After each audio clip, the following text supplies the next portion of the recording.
In the name of God. The Adventures of Qubad. Episode 3. This story, Qubad in search of Gurgin Khan. The story of Qubad's adventure in India began when Qubad's donkey was stolen, and he rushed to the king of India for a solution. Then even the king himself was robbed, and later it was discovered that the thief who robbed both Qubad and the king was actually someone named Mirza Pahang the Wicked. However, Mirza Pahang was just one of the thieves, and there were still 2 more thieves left that Qubad needed to find. Together with Salman Khan and his soldiers, Qubad began his search for the notorious Gorgin Khan this time. The difference was that while they had to search everywhere to find Mirza Pahang, everyone knew where Gorgin Khan lived. But no one dared to speak his name. After some investigation, they found out that the infamous thief, Gorgin Khan, lived in the mountains and deserts alongside his wolves. Qubad and Salman decided to use the old trick again, to capture someone and extract information from him. They lay in ambush until a target fell into their trap. However, when they approached to put a sack over his head, they found that it was a poor old man with torn trousers walking by. Qubad said to Salman, "Forget it, it seems we don't need to capture anyone. He'll talk on his own." Qubad asked the old man, "Oh old man, where are you hurrying to? What happened to your trousers?" The old man looked at Qubad and replied, "Can't you see? The ogre took them." Salman remarked, "Anyone who has their trousers stolen must have been foolish. You shouldn't tear the trousers, they should be removed carefully and cautiously." The old man gave Salman a meaningful look and said, "Yes, your point is logical. Now go tell this to no one and see what happens to your trousers." Qubad said, "What was his name? Ogre or no one?" The old man angrily replied, "If you don't want to get torn, it's better not to know his name." Qubad swallowed hard and said, "Now why did you get into a fight with no one? What sane person gets into trouble with an ogre?" The old man said, "A sane person does not go towards the ogre comes towards the person, and before you notice, you find your trousers are torn." Qubad swallowed hard again and tightly gripped his trousers. Salman said, "Forget about those. We are looking for the infamous wolf. Do you know where we can find him?" The old man looked again and said, "Are you a fool or just pretending to be one?" Qubad replied, "Honestly, both." The old man said, "In life, I have never seen a donkey rider who thanked God that he didn't die, and now I see it too. Oh, wait. I have seen it before. It doesn't matter. I was saying that it seems Gorgin Khan, the famous one, is that no one." Qubad said, "Don't mention his name anymore, old man." The old man replied, "To hell with him. I have nothing to lose. I only have 2 pairs of trousers left. You can take these 2 and report his death." Salman said, "You are big, and you must have torn more trousers than us. But if you are not worried about yourself, think of us. We are still young." The old man sighed and said, "Hey young man, I will give you a piece of advice, and make sure you follow it well. Tear your trousers while young, or else when you grow old, they will be torn for you." Qubad and Salman listened carefully to the old man's advice, let him go, and set off on their way again. The path was strange. In the middle of the noon, there was no sign of anyone or anything. Not even a bird was flying. The only creatures trying to pass through that path were Qubad and his soldiers, who, as the old man said, were donkeys riding on donkeys. Qubad, who had just found his old donkey and rescued it from Mirza Pahang, recounted the memories of life from these past few days. Salman said, "If we keep going like this, we will be called donkeys too.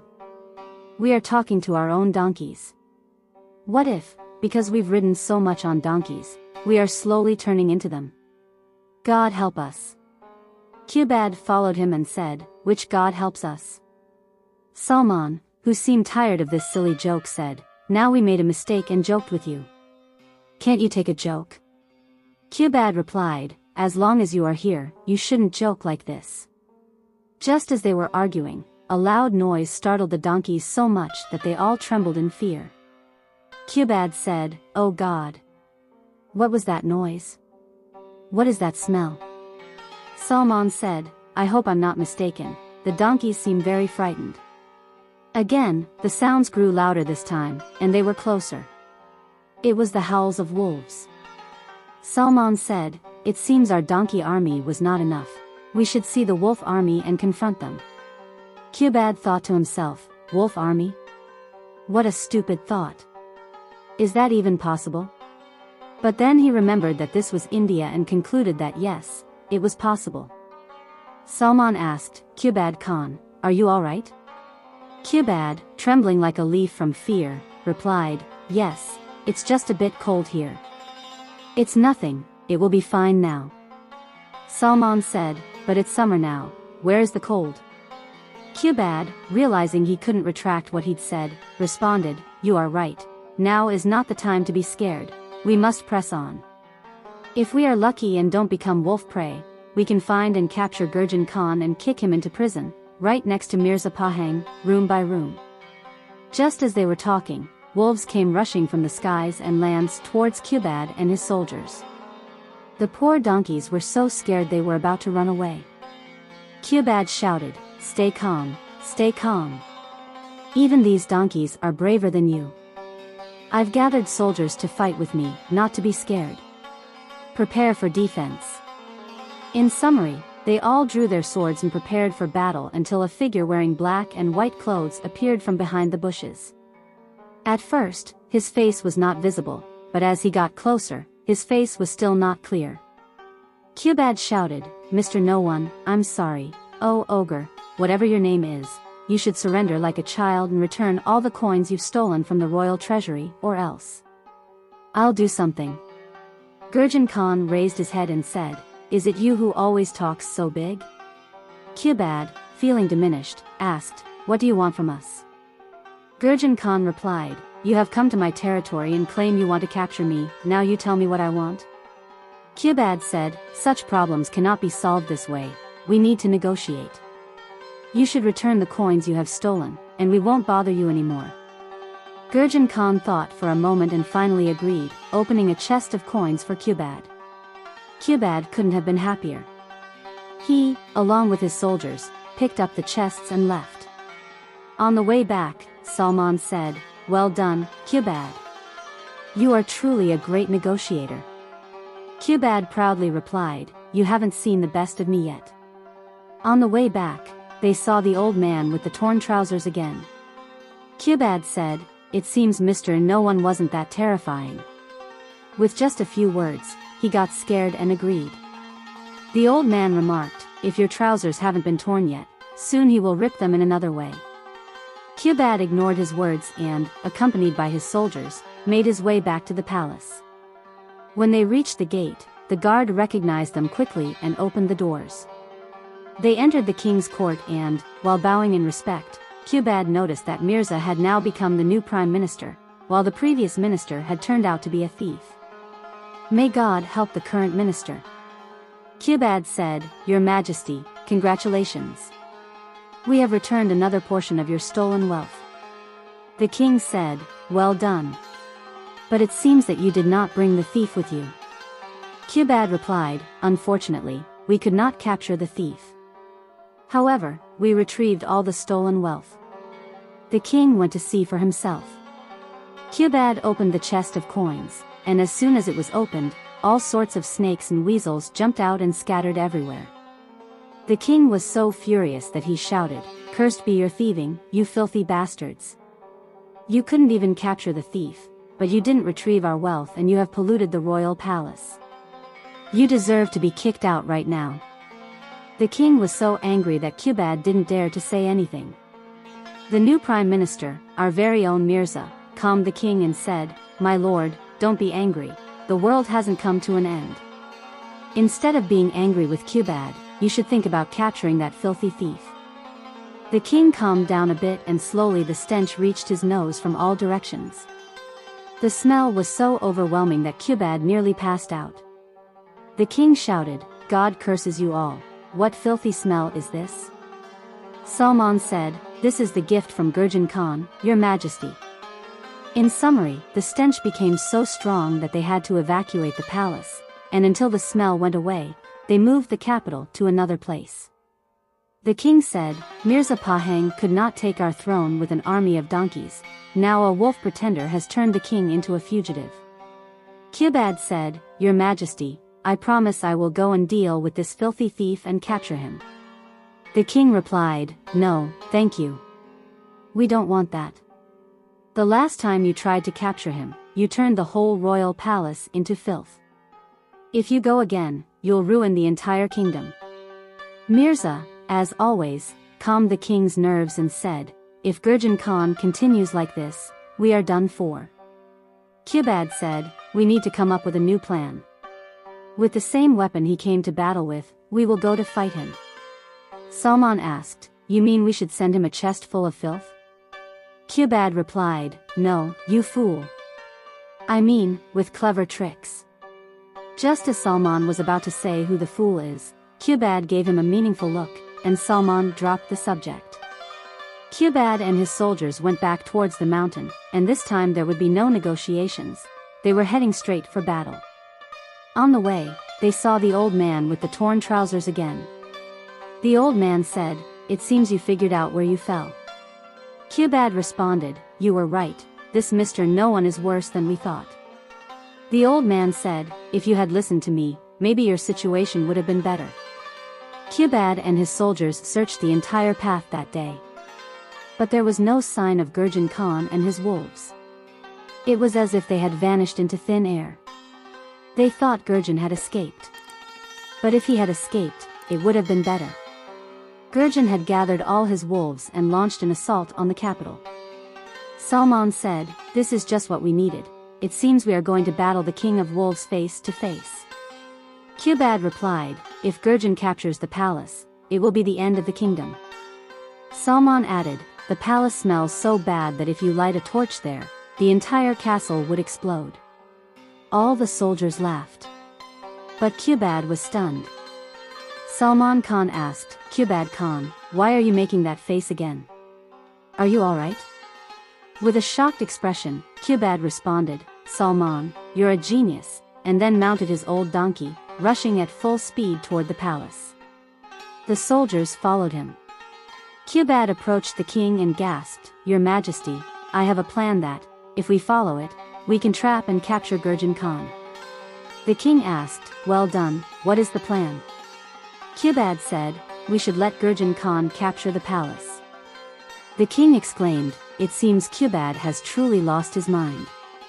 Mirza, give him some of your special potion. It appears he is not feeling so well. Qubad insisted, Your Majesty, you must listen to me. Otherwise, in a few days, instead of governing the kingdom, you will have to beg. Then Qubad explained his plan to the king, who ultimately concluded, That way the entire palace will be destroyed. Qubad said, It's a small price to pay to achieve a great goal.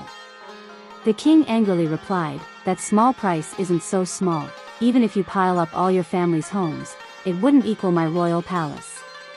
Qubad said, My lord, I was joking. The king responded, I hired you to capture thieves, or to joke. If I wanted jokes, I would hire a clown. The king was still very angry because of what happened in the palace and said, Now who is Gorgin Khan or no one? Qubad said, Your Majesty, we don't even know that ourselves, but it seems that creatures really like him. The king said, It is very natural that anyone loves their own kind. Salman, who was in the middle, said, Excuse me, Your Majesty, but I don't agree with your statement. Beings do not just love their own kind. Qubad interrupted before Salman could finish and said, Gorgin Khan could arrive at any moment, and we are discussing what? We need to put the plan into action. Days passed, and finally, the king of wolves, Gorgin Khan, arrived in the city. But he faced something he never expected. The entire city had been emptied. Not even a bird was flying. Everything from the milk of a cow to the life of a human had been taken from the city. Qubad's role was to empty the entire capital before Gorgin Khan's arrival. This way, Gorgin Khan would only find a filthy palace and empty houses. They would leave him alone for a few days until he grew weary and left. If he was not weary, they had another plan in store. After a while, Gurgin still hadn't left the city. The king said to Qubad, "How long will this situation continue? I should never have listened to a homeless stranger." Qubad replied, "If your majesty allows, would like to go to the palace and negotiate with Gurgin. As you know, I am a very good negotiator." The king said, "Yes, it is clear. The last time you negotiated, see where it led us? You got our whole palace filthy again. This time, what do you want to do?" Qubad said, "If allowed, this time I want to explode the whole palace." The king said, "God help us." Just when Salman was about to say which God help us, the king angrily said, "If this joke is repeated in my presence, I will order to cut your pants in half." Salman remained silent and said nothing this time. In summary, Qubad went for the second time to negotiate with Gurgin and reached the palace gates. This time, instead of guards, some ugly black wolves were on watch. Anyway, the gates were open, and there was no need to ask for permission. When he reached the king's court, he suddenly remembered that this palace was no longer a place to live. Due to the overwhelming stench, even the plants had died. Gorgin Khan sat on the royal throne, indifferent to the foul stench. Qubad said, "It seems the trick worked well on you, so was the plan the same from the start? Was it always to steal coins?" Gurgin replied, "To be honest, I never thought you would be so foolish as to bring a chest full of smelly weasels into the palace without even checking it first. I'm amazed at how you managed to capture Mirza Pahang." Qubad shrugged and said, "Honestly, we just got lucky." Gurgin said, "Do you think because you emptied the city and took everything with you that I will just give up on this place? You've actually made my job easier. Seriously, who are you?" Qubad responded, "I didn't empty the city to help you. Soon you will see why I did this." Then Qubad realized that Gorgin Khan was not one for negotiation and exited the palace. Before leaving, he ignited a fire and with all his strength, threw it into the palace. He hid under a rock. In a flash, the silence turned into a storm that blew fire. The entire palace was set ablaze. Qubad used Gorgin Khan's filthy plan against him. All the wolves fled and ran away from the city. The next day, the king and everyone returned to the city. Everyone was happy except the king. The king lost his ancestral palace and, what's more, he didn't get his coins back from Gorgin Khan. Qubad approached the king and said, "Congratulations, my lord. Gorgin Khan has been defeated." The king, with a furious look in his eyes, glared at Qubad and said, "You arrogant fool. You destroyed my palace, and now you come to congratulate me? I should have kicked you out the day I saw you." Qubad said, "My lord, if you had kicked me out, the thieves would have already robbed your treasury by now." The king replied, "At least back then I had a treasury to rob." Mirza, or Mirza the urine drinker, said, "Your Majesty, the cost of building a new palace is very high and we should spend all remaining coins on building a new palace. If we do this, there won't be anything left for paying the soldiers, we'll have to let them all go." The king, angry, said, "I am the king of this realm, dimwit, whatever I say goes. In this land, my word is law." Qubad said, "Your Majesty, even if you are a king, if you have no wealth, even a loyal dog will abandon you." The king asked, "Well, Mr. Clever, what do you suggest? Should we sleep on the ground or all sleep together?" Qubad replied, "Exactly, Your Majesty." The king, now furious, picked up a stick and started chasing Qubad. The king shouted, "You worthless fool. First, you make me homeless, and now you say we should sleep on the ground? What's your next plan? Are you going to make me beg?" As Qubad ran, holding on to his trousers, he said, "Your Majesty, begging is a very good job, trying it won't harm you." Qubad said this, and the king swore a string of curses at him until he became tired. Meanwhile, as the king chased Qubad, Salman and Mirza were sitting together, having a conversation. Salman said, "Well, Mirza, nothing good is coming out of this. What do you think we should do?" Mirza replied, "Although I am very ashamed to say this, Qubad is right.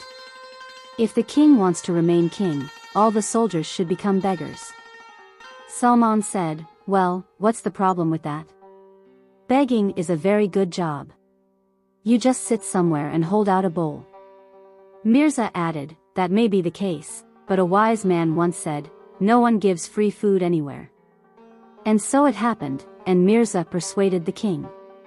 With whatever coins were left, the king returned. He built a new palace for himself and turned all his soldiers into beggars. Everything was good for a while until news came that Gurgin Khan was still alive, raising a colossal army of wolves within the forests. The king heard this news and ordered the royal donkey cavalry to prepare for battle. Qubad said, Your Majesty, I know you are not fond of this Gurgin Khan, but this is not the way. The king leaped from his seat and yelled, If you say one more time that you want to go negotiate, I will order you to have your head cut off. If I let you negotiate one more time, you will set all of India on fire, you fool. Qubad's plan was exactly that, although not that he would burn all of India, just part of it. But he didn't tell the king this because he knew the king wouldn't listen. He gathered his tools and set off with his old donkey to meet Gurgin Khan in the woods. As he journeyed, the wolves surrounded him again, and he saw Gurgin Khan once more. Gurgin Khan, due to the explosion that happened in the palace, had turned completely black. He looked just like the wolves. Gurgin Khan said, What is it, Qubad the cunning? Are you here to negotiate again? Well, it doesn't really matter to me, for whatever you came here for, your time is up. Say goodbye to your trousers. Qubad replied, God help us. I didn't come to negotiate, I have to tell you your time is up, not mine. Gurgin Khan said, I survived that explosion, I will survive once again. Qubad said, Maybe, but you will lose your wolves in the process. As he said this, the smell of smoke filled the air. All around them, flames of fire took hold of the surroundings. Gurgin Khan laughed and sat down on the ground, saying to Qubad, I have never seen a human like you before. Are you really willing to burn this whole forest for a few coins? You're really crazy. Qubad replied, You haven't seen anything yet. All Gurgin Khan's wolves, terrified of the flames, fled the forest. Only Gurgin remained along with Qubad. Gurgin Khan said, If I run away now and gather my army of wolves again, you will burn all of India to capture me. Forget it, I surrender. After that, he pulled out a chest from behind the trees and poured all its contents onto the ground. Gold coins spilled everywhere. Gurgin said, Here, it's all for you. At that moment, Salman Khan and the other soldiers arrived. Seeing the scene, Salman said, Qubad Khan, if you're not going to burn us as well, I've brought news. The fire has taken over all the regions, and the entire forest is on fire. We should make a run for it. The soldiers captured Gurgin and quickly fled the scene. The king summoned Qubad to his new palace. Once again, Qubad proudly said, Your Majesty, congratulations. The thieves are imprisoned and are drinking cool urine. The king said, You burned half of India's forests, and you come to congratulate me? You truly have no sense. Qubad replied, I will spare no effort for loyalty, my lord, even if it means burning you. Upon hearing this, the king swallowed hard and then coughed nervously. After all, given what he had seen of Qubad, burning the king of India seemed as easy as drinking water to him. In any case, Qubad thanked God that he hadn't burned the king yet, but there was still one thief left. The king said, God help us. We hope that after this journey, India still remains on the maps. Everyone laughed, and Qubad prepared himself for the next adventure. End of episode 3. Dear friends, I hope you enjoyed listening to this story. Please, to let your friends enjoy as well, introduce our channel to them. With thanks.